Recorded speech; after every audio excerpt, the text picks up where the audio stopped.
अस्सलाम वालेकुम नाजरीन। आज 5 जून 2025 है और दिन है जुमेरात का।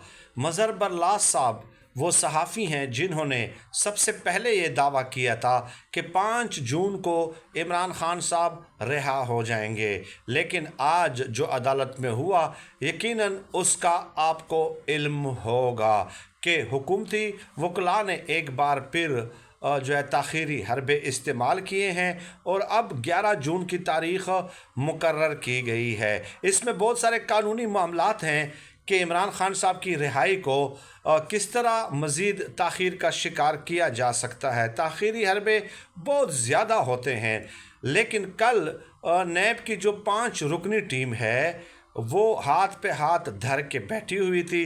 ज़ाहिर है उन्होंने वो अहकामात का इंतज़ार करते रहे। तो आला जो कानूनी एक ऑफिसर हैं उनकी तरफ से बताया गया कि आपने आज सिर्फ़ और सिर्फ तारीख़ लेनी है एंड नथिंग एल्स, और वही कुछ उन्होंने कर लिया। तो गोया अगर कानूनी ज़बान में हम बात करें तो लीगली अभी समाअत नहीं हुई, क्योंकि देखिए मेरिट पे समाअत होना अलग होता है कि ये जो अलकादर ट्रस्ट केस है इसका मेरिट क्या है, क्या ये मेरिट पे ये केस बना है या नहीं बना, और उसके बाद मुख्तलिफ इसके ऑप्शंस वगैरह डिस्कस होते हैं, तो वो समाअत तो हुई ही नहीं है।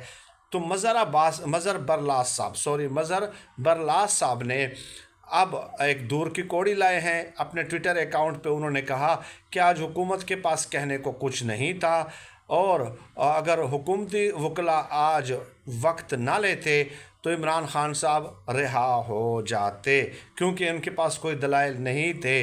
अब ये जो है अवाम ने यकीन माने उनकी इस ट्वीट के नीचे सोशल मीडिया पे जो अवाम ने उनकी दुर्गत बनाई है वो देखने के काबिल है।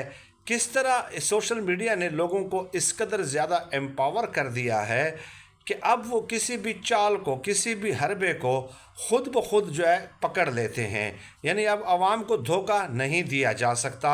ये एक बहुत अच्छी बात है। ये शऊर है जो इमरान खान साहब की वजह से इन लोगों को मिला है। तो मज़हर अब्बास साहब की खूब क्लास हुई है, और ये तो बच्चे बच्चे को मालूम था भाई कि इमरान खान साहब ने 5 जून को रिहा नहीं होना।